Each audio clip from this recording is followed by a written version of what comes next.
पंक्ति नाम है और दोनों के पास कुल मिलाकर 45 कंचे हैं। कंचे मतलब बंटी, ठीक है। दोनों 5-5 कंचे खो देते हैं और अब उनके पास कंचों की संख्या का गुणनफल 124 है। हम जानना चाहेंगे आरंभ में उनके पास कितने कंचे थे, ठीक है। तो ये क्वेश्चन को कैसे बनाएंगे हैं? हाँ वही बंटी चिरंगा जान और जीवंती दो प्राणी हैं, ठीक है। कुल मिला के 45 कंचे हैं। तो हम बोलते हैं कि जान और जीवंती के पास कुल 45 कंचे हैं, ठीक है। तो जान और जीवंती, तो इसमें हम कह देते हैं कि माना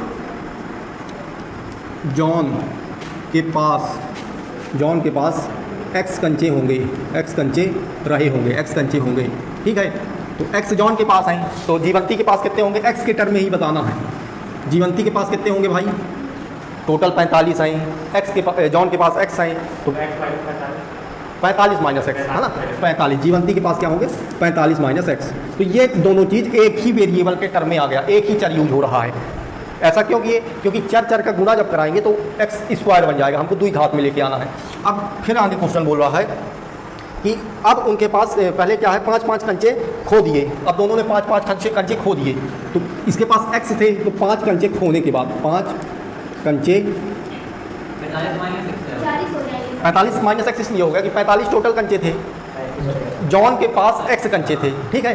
तो भाई जॉन के कंचे अगर घटा देंगे तो वही ना जीवंती कंचे कहलाएंगे। ये जीवंती के कंचे हैं, जॉन के कंचे घटा दिए 45 में, तो जीवंती के 2 ही प्राणी हैं, उसके अलावा कोई है नहीं, 2 लोग ही हैं। 45 दोनों का सम है। अब 5 कंचे खोने के बाद, तो 5 कंचे खोने के बाद जान के पास कितने बचेंगे, जान के पास, तो जॉन के पास पहले एक्स थे, उसने 5 खो दिए, तो एक्स माइनस 5 हो गया। जीवंती का क्या इसका बनेगा, जीवंती का केस बनेगा, इसके पास 45 माइनस एक्स थे, इसने भी 5 खो दिए, तो ये केस बनेगा, ठीक है। इसको और सॉल्व करेंगे तो 45 माइनस एक्स माइनस 5, तो 45 में 5 जाएंगे तो 40 माइनस एक्स, ये टर्म बनेगी, ठीक है। क्या होता है, अब उनके पास जो कंचे हैं उनका गुणांक 124 है। अब उनके पास जो बचे कंचे हैं उनका अगर हम गुणनफल करें, है ना, तो पहला तो ये है, ये जॉन के कंचे हो गए और ये हो गए जीवंती के कंचे। इन दोनों का जो गुणनफल आ रहा है वो 124 आ रहा है।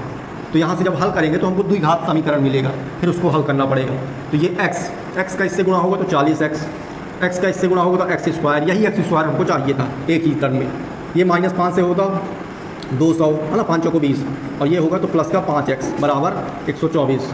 इसको और हल करेंगे तो 40 और 5 45x, माइनस का एक्स स्क्वायर प्लस का 45x, है ना, और माइनस का 200 है, ये इधर और आएगा तो कितना हो जाएगा, माइनस का 324, ताकि इसमें जुड़ जाएगा, है ना, माइनस जुड़ जाएगा, माइनस का 200, ये इधर आएगा तो माइनस का, तो 324। अब ये पूरा माइनस में आ गया।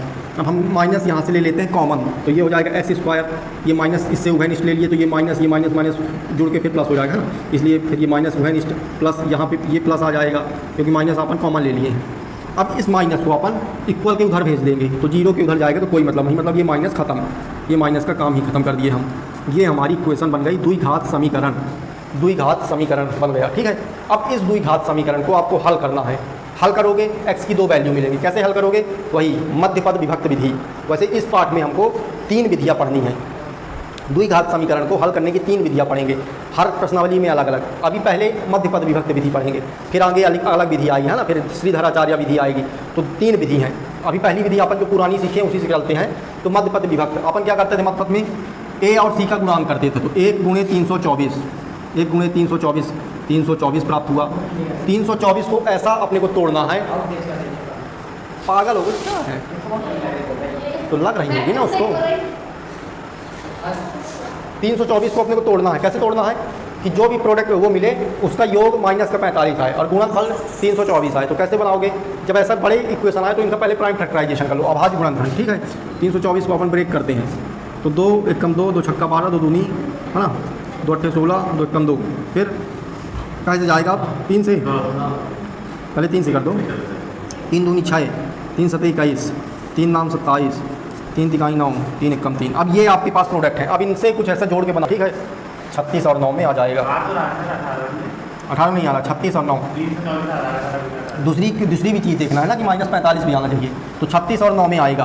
तो एक्स स्क्वायर माइनस का 36 एक्स माइनस का 9x प्लस 324। अब इन दोनों को गुणा कराओगे तो आ जाएगा 324, और ये भी आ गया। इसका योग कराएंगे तो माइनस का 45, तो यहाँ से अपने को ये मिल गया। अब यहाँ से x अपन लेंगे उभयनिष्ठ, तो x माइनस का 36, यहाँ से 9 लेंगे तो x माइनस का ये 36 आएगा, 36 बार में, ठीक है, बराबर का 0। अब x माइनस का 36 दोनों में उभयनिष्ठ है, x माइनस का 9 बराबर 0, ठीक है। अब यहाँ से हमको x के दो वेरिएबल मिलेंगे, एक x बराबर 9 मिलेगा, एक x बराबर 36 मिलेगा, दो मान अपने को मिले x के। अब जो हमको सूटेबल है, जो यूज का है, उसको हम ले लेंगे, दूसरा मान कोई मतलब का नहीं है, ठीक है।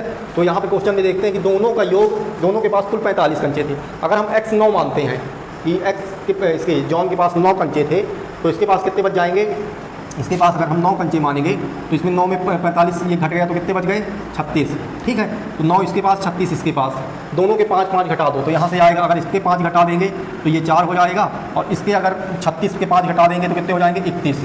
अब 31 और 4 का गुणनफल 124 आना चाहिए, तो 4 एकम 4, ठीक है, 4 तिहाई 12 आ रहा है, मतलब ठीक है अपनी कंडीशन। 9 और 36, तो अपन ने पहला वाला मान ले लिया, दूसरा वाला भी ले सकते हो, दूसरा वाला भी लोगे तो दूसरे वाले में भी बैठ जाएगा। जब आप इसको 36 मान लोगे तो ये 9 बचेगा, है ना, क्योंकि योग तो दोनों का 45 दोनों हो सकते हैं, दोनों भी, ठीक है। तो 2 इसके मान निकल के आए। तो इस प्रकार से करना है हमको, हमेशा एक चर में ही बना के चलना है, 2 चर वाले ये है ही नहीं। पिता की उम्र, पुत्र की उम्र, दोनों को एक ही वेरिएबल में लेके चलेंगे, क्योंकि वो अलग केस था, यहाँ पे अलग केस है। यहाँ पे हमको दोनों को गुणा करा के स्क्वायर बनाना है, स्क्वायर बना के द्विघात समीकरण बनाना है ना, तो इसलिए दोनों को एक ही वेरिएबल में बदलेंगे अपन।